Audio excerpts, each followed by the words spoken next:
இந்த புக்ல ஆத்தர் சொல்லியிருக்க 9 இம்பார்ட்டன்ஸ் பிரின்சிபலை தான் இன்னைக்கு நான் உங்களோட ஷேர் பண்ணிக்க போறேன். அது வெறும் பிரின்சிபல் மட்டும் கிடையாது, சக்சஸ கிரியேட் பண்றதுக்கு உண்டான ஒரு ப்ளூ பிரிண்ட் அப்படின்னு கூட சொல்லலாம். நெப்போலியன் ஹில் அவர்கள் இந்த புக்கை எழுதுறதுக்காக கிட்டத்தட்ட 25 வருஷம் ஸ்பெண்ட் பண்ணியிருக்காரு. Thomas Alva Edison, Henry Ford மாதிரியான 500க்கும் மேற்பட்ட சக்சஸ்ஃபுல்லான பீப்புளை இன்டர்வியூ பண்ணி இந்த புக்கை எழுதியிருக்காரு. இவங்களெல்லாம் இன்டர்வியூ பண்ணது மூலமா இவருக்கு ஒண்ணுதான் மெயினா புரிஞ்சுது. சக்சஸ்க்கு தேவையானது ஹார்ட் ஒர்க் மட்டும் கிடையாது, அதுக்கு தேவை ஒரு பர்டிகுலர் திங்கிங் தான் அப்படின்னு. இந்த புக்கை ஃபைனலா 1937ல பப்ளிஷ் பண்ணாரு.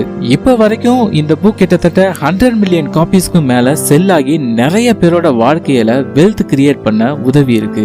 நீங்க ஜீரோல இருந்து ஸ்டார்ட் பண்ணாலும் சரி, இல்ல உங்களோட ஜேர்னில பாதியிலே ஸ்ட்ரக் ஆயிட்டாலும் சரி, இல்ல உங்க ஜேர்னில நெக்ஸ்ட் பிரேக் த்ரோக்காக நீங்க வெயிட் பண்ணிட்டு இருந்தாலும் சரி, உங்க கனவுகளை நனவாக்க இந்த 9 பிரின்சிபல் உங்களுக்கு உதவியா இருக்கும்.